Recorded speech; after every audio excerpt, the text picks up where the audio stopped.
নমস্কার বন্ধুরা, আজকে আমি দেখাবো লেবু গাছের গুটি কলম। এই হচ্ছে রুট পাউডার, একটা কাটার, একটু চট, একটু মাটি, একটু দড়ি। এবার আমি এই যে জায়গাটা আমরা নির্বাচন করে রেখেছি সেই জায়গাটায় আমি কাট দিলাম একটা, ঠিক 3/4 ইঞ্চি উপরে আবার একটা কাট দেবো।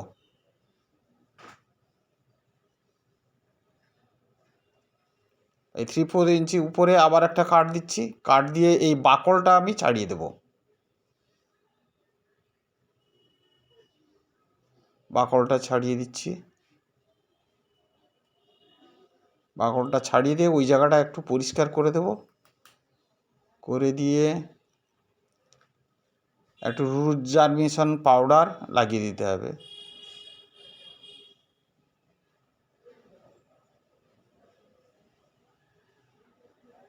রুট জার্মিনেশন পাউডারটা একটু লাগিয়ে দিই।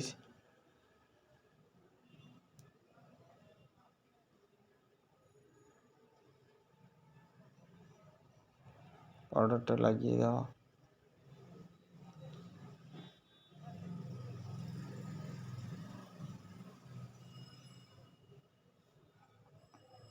এবার আমার বাগানের যে মাটি তুলে রেখেছিলাম সেই মাটিটা ওইখানটা আমি এখানে ভালো করে লাগিয়ে দিচ্ছি। মাটিটা চেপে টাইট করে দেব।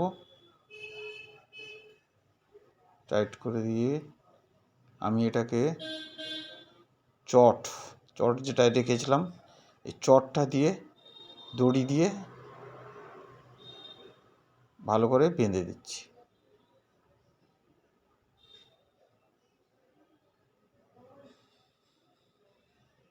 দড়ি দিয়ে আলতোভাবে বেঁধে দিই।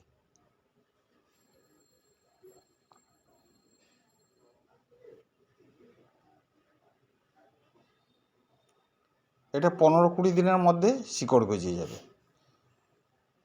এই যে বেঁধে দিলাম, এটা 15 দিন। মাঝে মাঝে একটু জল দিতে হবে এর মধ্যে, এটাকে ভিজিয়ে দিতে হবে। যদি বৃষ্টি না হয় তাহলে একটু জল দিতে হবে। এখন আমি এই ফাঙ্গিসাইড জলটা তৈরি করে রেখেছি, এই ফাঙ্গিসাইড জলটা দিলাম, একটু ভিজিয়ে দিলাম।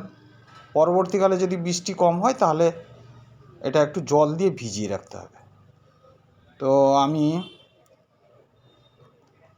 এটা এখন 15 দিন থাকবে। 15 দিন পরে এটা আবার শিকড় গজিয়ে যাবে। তবে আগে একটা করে রেখেছিলাম সেটা এখন কেটে দেখাচ্ছি। এই দেখুন, এটা 15 দিন আগে করেছিলাম। এখন এই যে শিকড় বেরিয়ে গেছে, এই সাদা সাদা শিকড় পুরো বেরিয়ে গেছে। আমি এর দড়িটা খালি খুলে দেবো। দড়িটা খুলে দিয়ে চটটা থাকবে, দিয়ে আমি আবার এটাতে মাটিতে আমি এই পটের মধ্যে বসিয়ে দিচ্ছি। বসিয়ে দিয়ে মাটিটা চেপে চেপে টাইট করে দিতে হবে, ভালো করে করে দিয়ে একটা ছায়া জায়গায় এই 15 দিন রেখে দিতে হবে।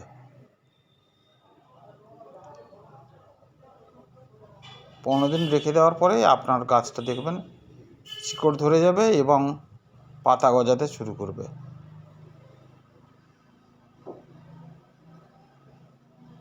মাটিটা দিয়ে ভালো করে চেপে দিতে হবে।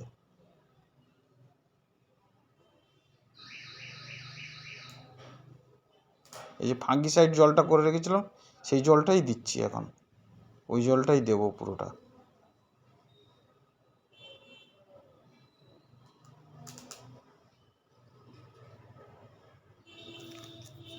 এটা 6 মাস এই ব্যাগের মধ্যে থাকবে, পাতা বেরিয়ে যাবে, ইয়ে হয়ে যাবে, তারপরে ব্যাগটাকে কেটে আপনাকে বড় ড্রামে বসাতে হবে। এখন আমি এই বালতির মধ্যে আপাতত রেখে দিচ্ছি, গোড়াটা জল যাতে না ভিজে। বালতির মধ্যে 15 দিন পরে দেখবেন আপনি পুরো পাতা গজিয়ে গেছে। ভিডিওটা ভালো লাগলে সকলে লাইক, শেয়ার, সাবস্ক্রাইব করে দেবেন। সকলকে অসংখ্য ধন্যবাদ।